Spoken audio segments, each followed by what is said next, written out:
ప్రభుత్వ ఉద్యోగాలు కావాలంటే గవర్నమెంట్ స్కూల్లోనే పిల్లలను చేర్పించాలన్నారు మంత్రి సీతక్క. ప్రభుత్వ పాఠశాలల్లో మంచి ఉన్నతమైన చదువులు చదివిన వారే ఉపాధ్యాయులు ఉంటారని చెప్పారు. ప్రొఫెసర్ జయశంకర్ బడిబాట కార్యక్రమంలో భాగంగా ఆసిఫాబాద్లోని వాడిగూడలో అమ్మ ఆదర్శ పాఠశాలను ప్రారంభించారు సీతక్క. ప్రతి తల్లిదండ్రులు ఎన్ని కష్టాలు ఉన్న పిల్లలను చదివించాలని సూచించారు మంత్రి సీతక్క. ఊర్లో ఏమున్నా లేకున్నా ఫస్ట్ మీరు అడగాల్సింది బడినే అడగాలి, బడి సౌకర్యాలనే అడగాలి.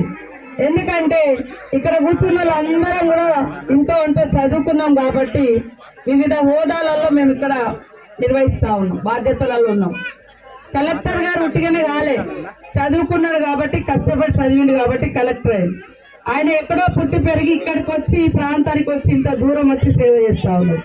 అడిషనల్ కలెక్టర్ గారు కూడా ఒకటి కాదు, ఆయన కళలు ఆయన తల్లిదండ్రులు కూడా నెరవేర్చిరు, చదివించారు కాబట్టి వారు ఒక ఉన్నతమైనటువంటి పదవులలో ఉన్నారు. కాబట్టి ప్రతి ఒక్క పేరెంట్, ప్రతి ఒక్క తల్లిదండ్రి ఫస్ట్ పిల్లల్ని ఎన్ని కష్టాలున్నా చదివించండి. నేను కూడా అదే చెప్తాను. మేము అందరూ, నేనైతే గవర్నమెంట్ స్కూల్లో చదివిన, అక్క కూడా గవర్నమెంట్ స్కూల్, గవర్నమెంట్ హాస్టల్ నాది, ఎస్టీ గర్ల్స్ హాస్టల్.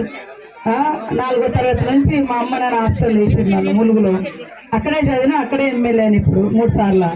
కాబట్టి గవర్నమెంట్ స్కూళ్ళల్లో మంచి educated teachers, highly qualified teachers ఉంటారు, మంచిగా చదువుకున్న టీచర్స్. ప్రైవేట్ స్కూళ్ళలోనే 10th, ఇంటర్, డిగ్రీ అట్లాంటి వాళ్ళకే ప్రైవేట్ స్కూళ్ళలో అవకాశం లేదా. ఇప్పుడు కొంతమంది ఉద్యోగాలు లేని వాళ్ళు ఎవరైనా ఉంటే బీడీ చేసిన వాళ్ళు కొంతమంది పోతున్నారు. కానీ గవర్నమెంట్ స్కూళ్ళలో ఖచ్చితంగా బాగా చదువుకున్నటువంటి వాళ్ళే టీచర్స్ ఉంటారు. అందుకని అందరూ కూడా మన స్కూల్లోకి మీ పిల్లల్ని పంపండి.